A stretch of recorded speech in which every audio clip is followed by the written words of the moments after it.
பரிசேயர்கள், சதுசேயர்கள் இந்த 2 பேரோட பெயரையும் புதிய ஏற்பாடை எடுக்கும்போது நம்ம நிறைய இடங்களில் பார்த்துருப்போம். பரிசேயர்கள், சதுசேயர்கள். யார் இந்த பரிசேயர்கள், சதுசேயர்கள்?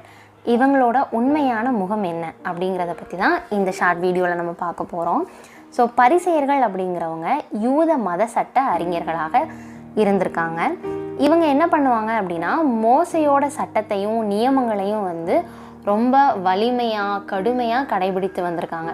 ஸோ இவங்க மட்டும் அந்த சட்டங்களெல்லாம் கடைபிடிக்காமல் அப்பாவி மக்களையும் ஏழைகளையும் நீங்கள் இப்படி தான் வாழணும், மோசையோட நியமத்தை மட்டும்தான் நீங்கள் ஃபாலோ பண்ணணும் அப்படிங்கிறத அவங்கக்கிட்டேயும் திணிச்சு ரொம்ப கடுமையாக நடந்துக்கிட்டாங்க.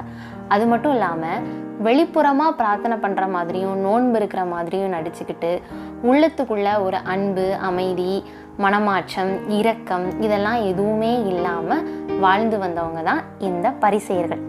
ஸோ இவங்களை சுட்டி காட்டி தான் ஏசப்பா நிறைய இடத்துல பேசியிருப்பாங்க. முக்கியமாக மத்தேயு 23ஆம் அதிகாரத்தில் சொல்லியிருப்பாங்க, வெள்ளையடிக்கப்பட்ட கல்லறைகளே ஐயோ உங்களுக்கு கேடு அப்படின்னு சொல்லி ஏசப்பா கண்டிச்சிருப்பாங்க.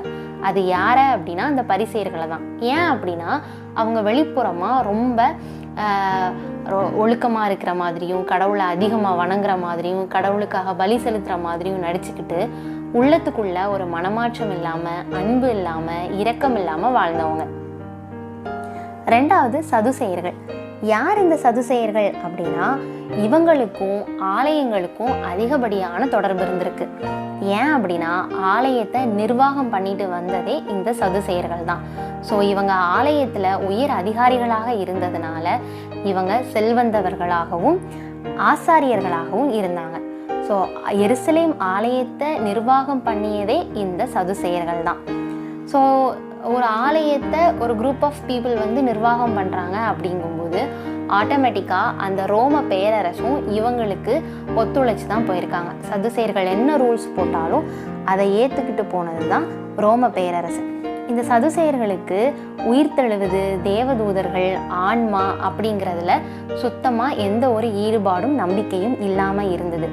ஆனால் இந்த 3 விஷயங்களையுமே ஏசப்பா எல்லா இடங்கள்லையும் போதிச்சு வந்ததுனால இவங்களுக்கு ஏசப்பா மேலே கோபம் வருது. ஸோ இதனால தான் பரிசேயர்களும் சதுசேயர்களும் சேர்ந்து ரோம பேரரசிட்ட இவன் தப்பான போதனைகளை போதிக்கிறான், அதனால இவனை சிலுவையில் அடிங்க அப்படின்னு சொல்லிட்டு ஒப்பு கொடுத்தாங்க. இது பிடிச்சிருந்ததுன்னா லைக் பண்ணுங்கள், ஷேர் பண்ணுங்கள், கமெண்ட் பண்ணுங்கள். தேங்க்யூ.